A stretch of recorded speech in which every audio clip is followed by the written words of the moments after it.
আমরা বেনামাজি হতে পারি, কিন্তু জানের চাইতেও বেশি আল্লাহকে ভালোবাসি। আমি পড়ি না সেটা ভিন্ন কথা, কিন্তু আমার ধর্ম নিয়ে ঠাট্টা করার অধিকার। আমাকে গালি দেন, সমস্যা নেই।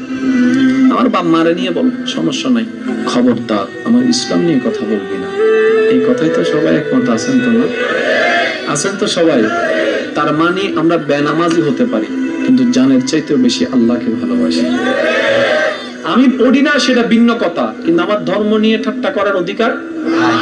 কিন্তু আমাদের কর্ম আমাদের ধর্মকে ঠাট্টার ধর্ম বানিয়ে ফেলছে। অনেকের কাছে আমার কথাগুলো এখন বিষের মতো লাগবে। কারণ কি জানেন? আপনি যে স্থান থেকে অবজার্ভ করছেন সেটা একটা সীমিত এরিয়া, আর যারা সারা বাংলাদেশ সফর করে ওনাদের অভিজ্ঞতা আলাদা। এখানে অনেকেই আছেন ফেসবুক নাম শুনেছেন, চালাইতে দিলে পারবে না, অনেকেই আছে। তাহলে এই ফেসবুক জিনিসটা আপনার কাছে ঠাট্টা মস্কারি মনে হতে পারে, কিন্তু বর্তমান সময়ে বেশিরভাগ নিউজ মানুষ, আপনি লাস্ট টিভি কখন দেখছেন মনে নাই? টিভির নিউজও দেখতেছে ফেসবুকে। তাহলে ফেসবুক জিনিসটা কি?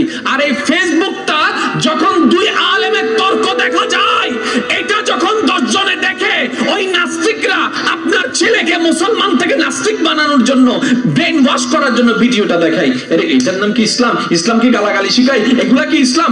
ইসলাম থেকে আস্তে আস্তে ভক্তি হারাই ফেলে। ওই যে একটু আগে আমার আলোচক যেটা বলেছেন, আদব না থাকলে সেখানে কিচ্ছু থাকে না। ওই আদবটা যখন চলে যায়, আস্তে আস্তে আল্লাহর প্রতি বিশ্বাসও চলে যায়, নাস্তিক হয়ে যাচ্ছে। প্রত্যেকটা কিছুর ভাইয়ের একটা কারণ আছে।